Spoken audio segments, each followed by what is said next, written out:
Assalamualaikum warahmatullahi wabarakatuh. Alhamdulillahirabbil alamin wassalatu wassalamu ala asrofil anbiya'i wal mursalin wa ala alihi washabihi rasulillah jamail.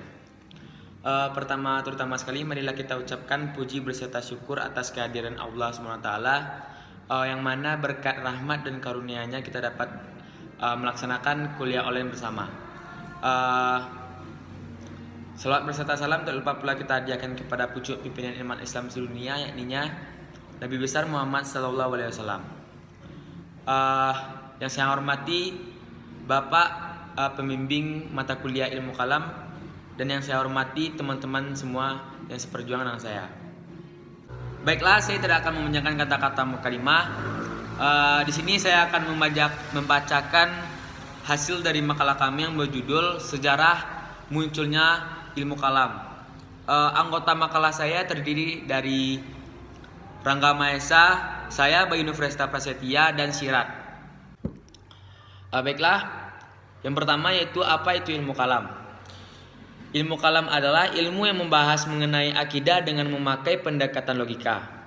Ilmu ini mengarahkan pembahasannya kepada segi-segi yang menjadi landasan pokok agama Islam, yaitu kemahesaan Tuhan, masalah nubuah, akhirat, dan hal yang berhubungan dengan itu. Oleh sebab itu, ilmu ini menapati posisi yang sangat penting di keilmuan Islam. Yang kedua, apa itu sejarah ilmu kalam? Sejarah ilmu kalam yang lahir karena terbunuhnya Khalifah Utsman bin Affan, yang menjadi pintu awal keberangkatan dan perkembangan ilmu kalam. Pemikiran yang lahir akibat perbedaan sebuah penafsiran mengenai ketuhanan dan permasalahan tentang dosa besar. Konsep dosa besar ini diadakan oleh kaum Khawarij, yaitu kaum yang keluar dari golongan Ali bin Ali Thalib karena tidak menyetujui diadakan tahkim dan menganggap tahkim itu sebagai dosa besar. Pemikiran kalam telah ada sejak permulaan perkembangan ilmu kalam. Pemikir kalam itu dibedakan menjadi dua kelompok dari sisi kerangka berpikir mereka, yakni kerangka berpikir tradisional dan kerangka berpikir rasional. Kerangka tradisional yakni sebuah kerangka yang berpikir mendapatkan wahyu di atas akal manusia. Mereka berpikir bahwa Al-Quran adalah wahyu Allah yang diyakini kebenarannya dan tugas akal hanya membenarkannya saja tanpa berusaha memahami sebuah wahyu melalui akal. Sedangkan kerangka berpikir rasional justru menempatkan peranan akal yang sangat besar dalam memahami wahyu. Lanjut, ilmu kalam di awal sejarah pemikiran Islam. Pada awal-awal sejarah pemikiran Islam, ilmu kalam tidak seperti ilmu fikih.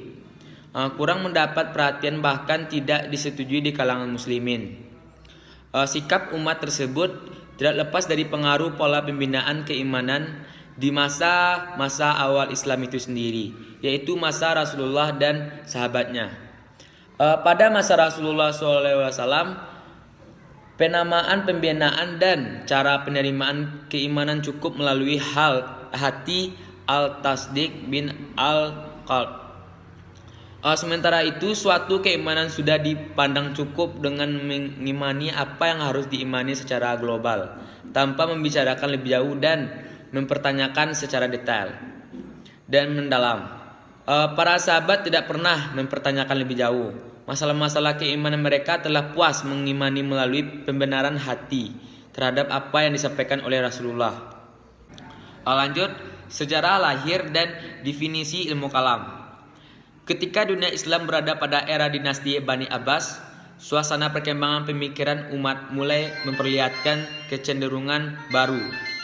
Pada penghujung abad pertama atau awal abad kedua Hijriah, muncul diskusi sistematis dan silang pendapat di sekitar persoalan kalam, seperti masalah imam dan kufur, pelaku dosa besar, dan masalah qadha dan qadir. Diskusi ini masih diikuti oleh para sahabat generasi akhir. Diskusi ini pula yang pada gilirannya melahirkan ilmu kalam yang memusatkan materi bahasan pada aspek akidah dan metode sendiri. Dan sebagaimana yang telah disinggung sebelumnya, pada masa awal kelahiran sebagai ilmu yang berdiri sendiri, ilmu kalam memang belum dapat diterima oleh seluruh umat Islam. Mayoritas umat masih mencurigai, bahkan memandang ilmu yang baru lahir ini sebagai bid'ah. Namun dalam perkembangan selanjutnya, ilmu kalam telah mengalami perkembangan dan kemajuan yang lebih pesat dan mulai mendapatkan sambutan yang lebih pesat oleh umat muslim. Hanya itu yang dapat saya sampaikan. Saran dari pemakalah yaitu arti penting ilmu kalam ini bukan dan jangan dilihat dari sejarah awal keberadaannya. Yang lebih dominan berperan membela adalah akidah Islamiyah. Dan kami sebagai penyusun makalah ini sangat menyadari bahwa dalam penyusunan materi ini banyak sekali kekurangan. Untuk ini kami meminta kepada para pembaca semuanya untuk memberikan saran dan kritik supaya dalam pembuatan makalah selanjutnya bisa lebih baik lagi. Kalau ada kata-kata yang salah, kami dari pemakalah mohon maaf. Saya akhiri. Assalamualaikum warahmatullahi wabarakatuh.